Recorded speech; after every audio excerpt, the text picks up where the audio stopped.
네, 여러분 안녕하세요. 기계 소프트웨어 개발 이론 동영상 수업입니다. 당분간은 이렇게 계속 해야 될 것 같아요. 뭔가 학교에서 촬영을 하려고 하는데 생각보다 이게 교실을 사용할 수 있는 시간이 잘 나지 않는 것 같습니다. 이 시간은 아시다시피 이론 동영상 수업이고요. 4반이 아니라 5반만 듣는 수업이죠. 우리가 지난 시간에 무엇을 배웠는지 한번 복습을 하고 계속 내용 이어나가서 진도를 나가보도록 할게요. 복습. 자, 우리가 이것을 한 이유는 말 그대로 기계 소프트웨어를 개발하기 위해서 우리가 이것을 배우고 있는 겁니다. 그래서 우리가 지난 시간에 뭘 배웠냐면 지난 시간보다 최근에 배웠던 것들 최소항에 대해서 배웠었고 최소항과 비슷한 최대항도 배웠었죠. 최소항 같은 경우에는 소문자 m으로 표현을 했었고, 그리고 AND의 특징을 활용해서 정보를 표현하는 방법이었습니다. 0 같은 경우에는 발을 취해서 대수를 표현하고, 1 같은 경우에는 발을 취하지 않고 표현하는 방법이었죠. 반대로 최대항 같은 경우에는 최대항이기 때문에 대문자를 써서 표현했고, 5어의 특징을 활용해서 우리가 정보를 표현했었어요. 그리고 0은 최소항이랑 다르게 발을 취하지 않고 표현을 했었고 1은 발을 취해서 표현을 했었죠. 그래서 우리가 이 최소항과 최대항을 가지고 대수를 둘 대수로 우리가 진리표를 표현할 수 있었어요. 그래서 최대항과 최소항을 활용해서 우리가 곱의 합과 합의 곱이라는 것에 대해서도 배웠었죠. 곱의 합과 합의 곱. 곱의 합 같은 경우에는 곱이라는 것은 여기서 말하는 것은 논리적 곱을 말해요. 즉 AND를 말하는 거죠. 즉 최소항들의 합을 의미했습니다. 근데 여기서 말하는 최소항은 그냥 최소항이 아니라 F, 즉 결과값이 1이 되는 최소항들의 합이었어요. 최소항들의 합이 이제 곱의 합이 되었고, 반대로 합의 곱 같은 경우에는 여기서 합은 논리적 합을 말하는 5어를 뜻하는 것이었고, 논리적 합인 5어로 표현하는 방법은 최대항이었죠. 즉 최대항들의 곱으로 결과를 표현하는 방법이었어요. 그래서 결과값이 1이 아니라 0인 최대항들의 곱으로 우리가 정보, 진리표의 결과를 표현할 수가 있었죠. 그래서 우리가 예로 x5어를 가지고 최소항과 최대항 모두 사용해서 곱의 합과 합의 곱으로 표현을 해보았어요. 같은 진리표를 표현한 방법이기 때문에 곱의 합을 하든 합의 곱을 하든 결과가 똑같은 것은 우리가 확인을 했습니다. 당연한 결과죠. 같은 진리표를 표현했기 때문에 결과가 같은 것은 당연한 결과입니다. 자, 그러면 정보를 표현하는 방법은 곱의 합과 합의 곱 두 가지 방법이 있다는 것을 우리가 알았어요. 그러면 우리가 곱의 합과 합의 곱 중 어떤 것을 사용할지 우리가 선택을 할 수 있어야 합니다. 선택. 그래서 언제 곱의 합을 사용하고 언제 합의 곱을 사용할지 한번 알아보도록 할게요. 곱의 합 같은 경우에는 일단 최소항들의 합이라고 했습니다. 즉 1의 합들인데 결과값이 1이 나온 최소항의 합들이에요. 그러면 언제 사용을 하냐면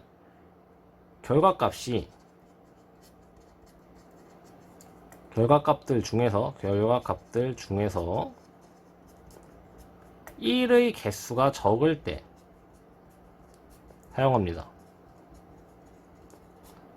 1의 개수가 적다는 것은 최소항 m의 개수가 적다는 거죠. 개수가 적다는 것은 표현하기 쉽다는 거죠. 표현이 쉬움. 그러니까 최소항의 합으로 곱의 합이 표현되기 때문에 최소항의 개수가 적다면 우리는 그만큼 더해야 하는 최소항의 수가 적기 때문에 표현하기가 쉬울 거예요. 마찬가지로 합의 곱에서도 결과값들 중에서 0의 개수가 적을 때, 즉 0의 개수가 적다는 건 최대항의 개수가 적다는 것이고, 이것은 표현이 쉽다는 거죠.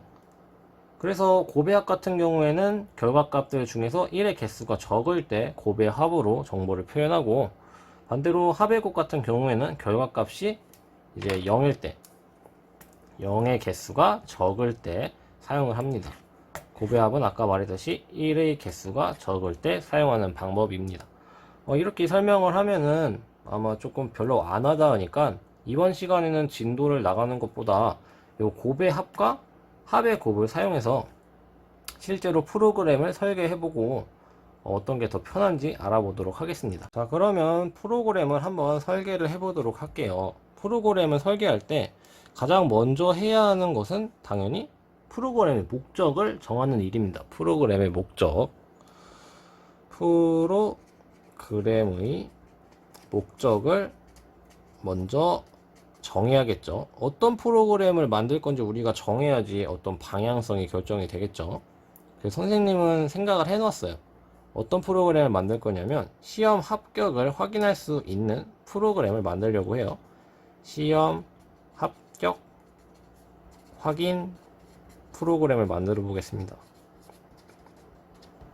자, 그럼 일단 목적은 정해졌으니까 시험 합격이라는 어떤 조건을 한번 생각해 보겠습니다. 조건.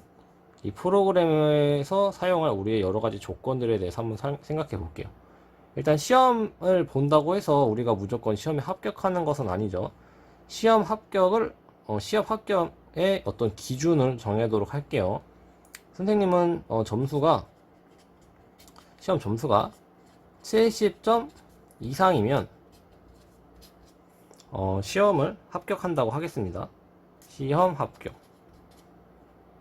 그럼 반대로 말하면 70점 미만일 때는 시험에 불합격했다는 거죠. 그러면 일단 시험이기 때문에 시험 문제를 생각해야 돼요.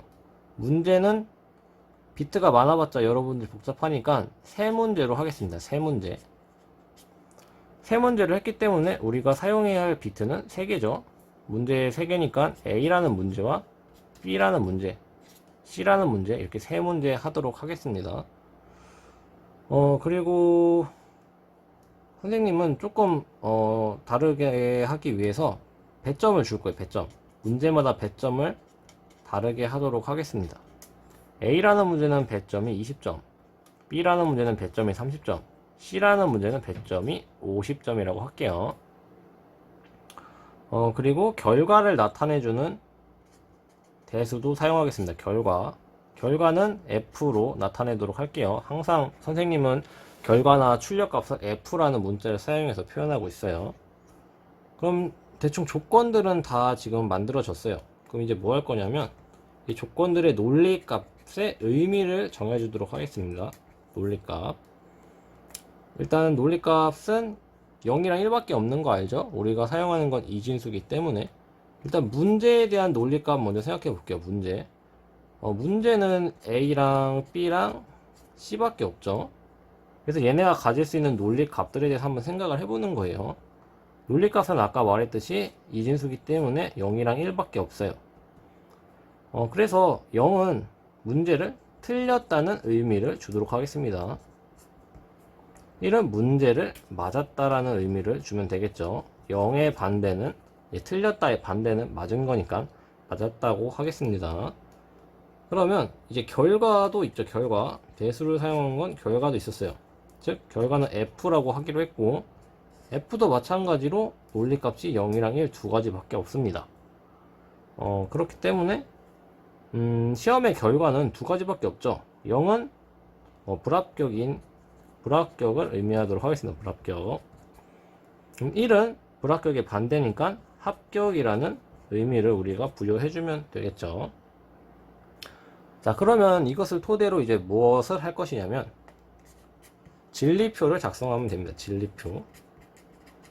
진리표를 작성하고 마지막으로 뭘 하냐면 이제 합의 곱 또는 곱의 합으로 우리가 결과를 나타내 주면 돼요. 결과 표현. 근데 자리가 부족하니까 선생님이 새로운 페이지에다가 진리표를 동영상을 그냥 끊으려고 했는데 재난 문자가 와서 알아서 끊어져 버렸습니다. 자, 그러면 진리표를 요 새로운 페이지에다가 한번 작성해 볼게요. 진리표 그리기, 진리표 작성. 아까 문제는 세 문제였죠. 그러니까 비트가 3개니까 A, B, C 3개가 있고, 합격 여부를 알기 위해서 일단 결과가 F보다 점수를 먼저 써줄게요. 그래야지 합격 여부를 판단하기 더 수월할 것 같으니까 점수라는 란을 그냥 새로 만들어 주겠습니다. 그러면 비트가 3개니까 경우의 수가 8개인 건 하도 많이 해서 여러분들이 알고 있을 거예요. 그래서 일단 진리표를 만들기 위해서 기본적인 표를 작성해 봅시다.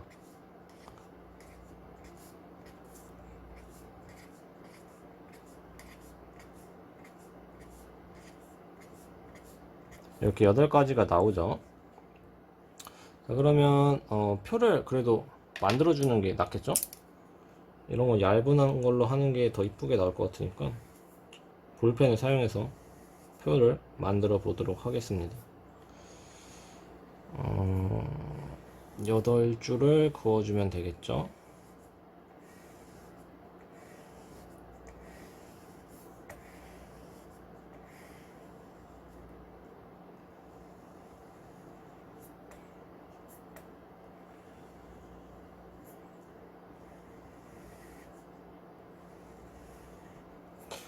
됐습니다. 그러면 아까 말했듯이 배점을 파란색으로 써줄게요. A라는 문제는 20점을 배점해줬고, B는 30점, 그리고 C는 50점을 배점을 해줬어요. 합격을 하기 위해서는 70점 이상이어야지 합격을 할 수가 있다고 했습니다. 자, 그러면 한번 볼게요.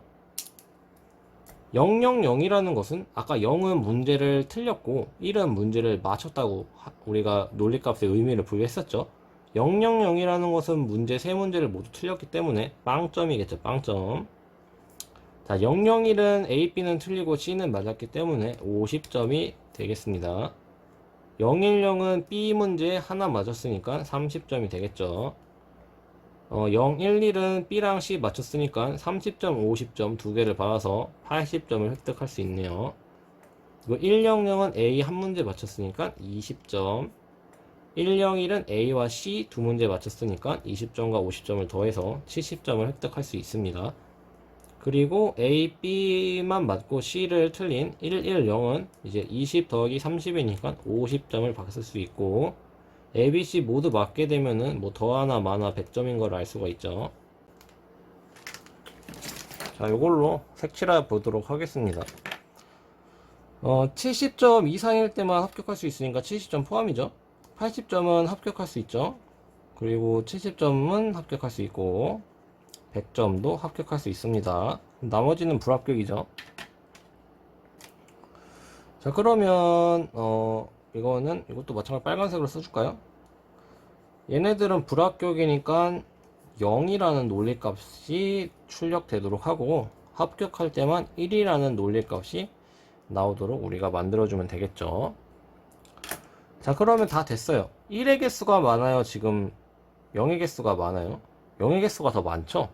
아까 개수가 적은 걸로 우리가 정보를 표현해야 된다고 했어요. 1의 개수가 3개니까 우리 최소항의 합으로 우리가 정보를 표현하는 게 더 수월하겠죠.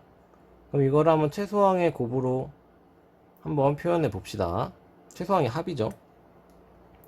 자, 0, 1, 2, 3이니까 이 친구는 M3이 되고, 얘는 M5가 되겠네요.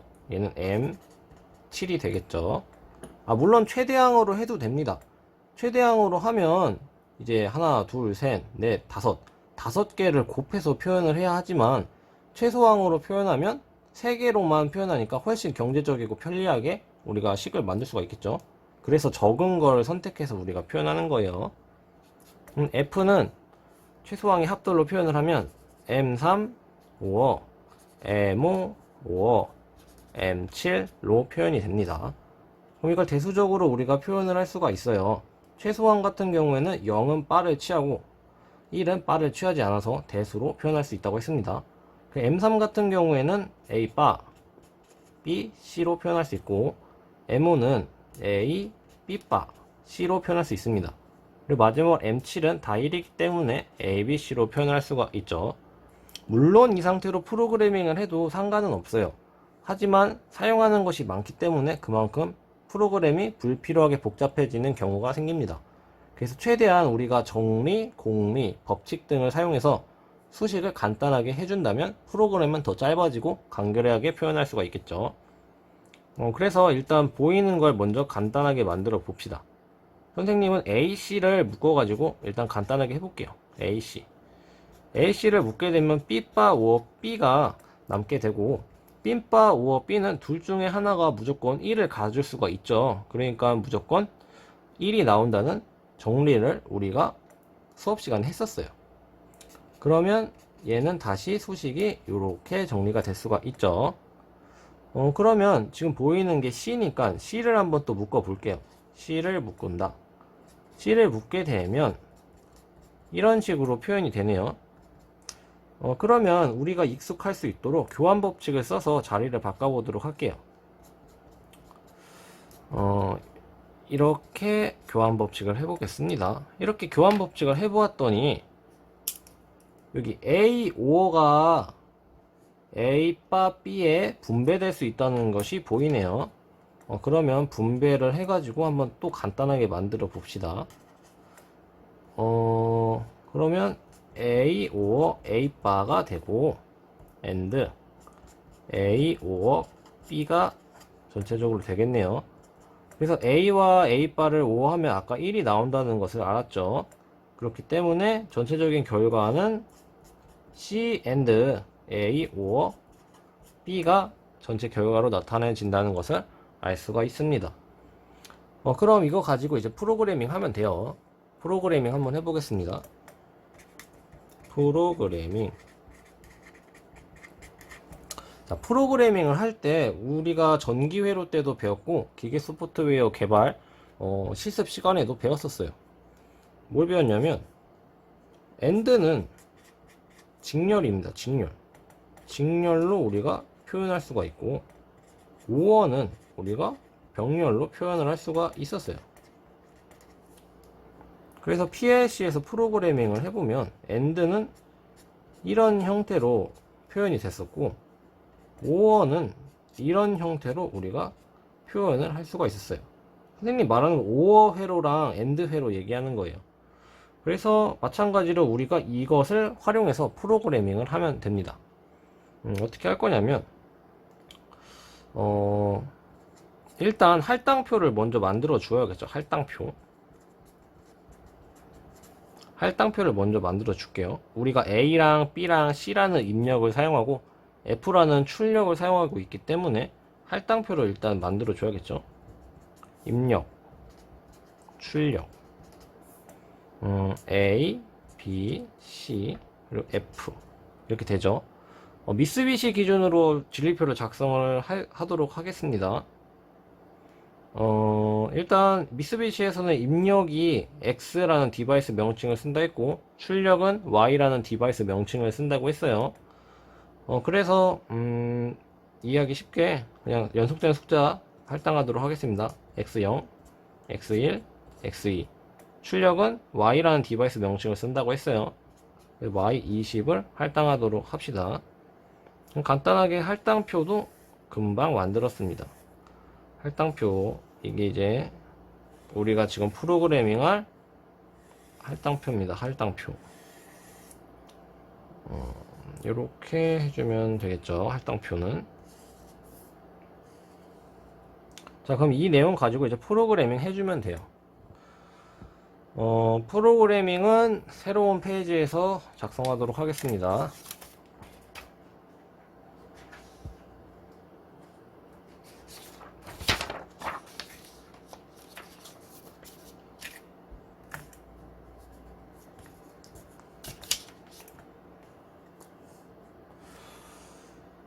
자, 그러면 마저 프로그래밍을 한번 해보도록 할게요. C and A or B니까 일단 C랑 A랑 B를 일단 할당을 했어요. 아까 A는 X0, B는 X1, C는 X2에다 우리가 할당을 해 놓았었죠. 자, 그러면 한번 프로그래밍을 해보도록 할게요. 일단 PLC에서 왼쪽부터 프로그래밍을 했었죠. C를 일단 여기다가 A 접점으로 달아주고 AND를 해주면 됩니다. AND. C는 아까 X0, X2에다가 할당했다고 했죠. 여기다가 A랑 B를 OR 한 거를 프로그래밍 해주면 되겠죠. 근데 OR는 교환 법칙이 성립하기 때문에 위에다가 A를 쓰든 아래다가 A를 쓰든 상관이 없어요. 교환 법칙이 성립하니까. 선생님은 위에를 A라고 하고 밑에를 B라고 할게요. A는 아까 X0에다가 할당했기 때문에 이쪽은 X0이 되고 아래쪽 접점은 B니까 X1을 써주면 되겠죠. 그리고 최종적으로 같다는 의미는 코일을 출력으로 사용을 해서 F는 Y20이니까 Y20을 이쪽에다가 써주면 됩니다. 이렇게 해서 70점 이상일 때 합격 여부를 확인할 수 있는 프로그램이 간단하게 만들어졌어요. 자, 그러면 한번 아까 했던 거를 다시 생각해 볼까요? 간단하게 하지 않았다면 F는 우리가 A 바 B C A B 바 C 그리고 A B C로 표현이 된다고 했어요. 그럼 이거 프로그래밍 그냥 이대로 하면 굉장히 복잡하겠죠, 당연히. 어떻게 되냐면 A 바니까 B 접점을 달아야 합니다. B 접점 그리고 AND B AND C가 되겠죠. 그리고 OR로 얘네들이 이어져 있으니까 이렇게 이어져 있죠. 그러면 얘네 다 5호로 그냥 만들어주면 되겠네요. 또 여기다 A 달고 B 달고 C 달고 여기다가 또 A랑 B랑 C 달아서 결과 출력으로 이렇게 Y20 두 개 아래랑 위에랑 똑같은 프로그램이에요. 근데 아래 게 훨씬 복잡하죠. 이쪽은 다 X0을 써주면 되죠. A 접점이니까.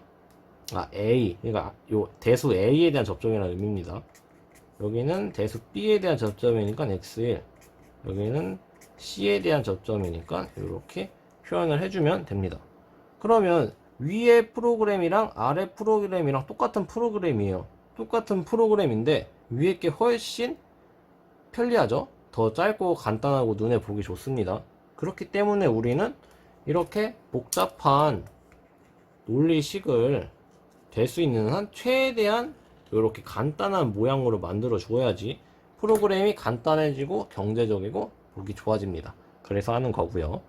자, 그래서 선생님이 미쓰비시로 프로그래밍을 하려 했는데 시뮬레이터가 XG5000이 있어가지고 그냥 XG5000 가지고 프로그래밍을 해봤어요. 프로그래밍 돌아가는 거 확인해보고 수업 마치도록 하겠습니다.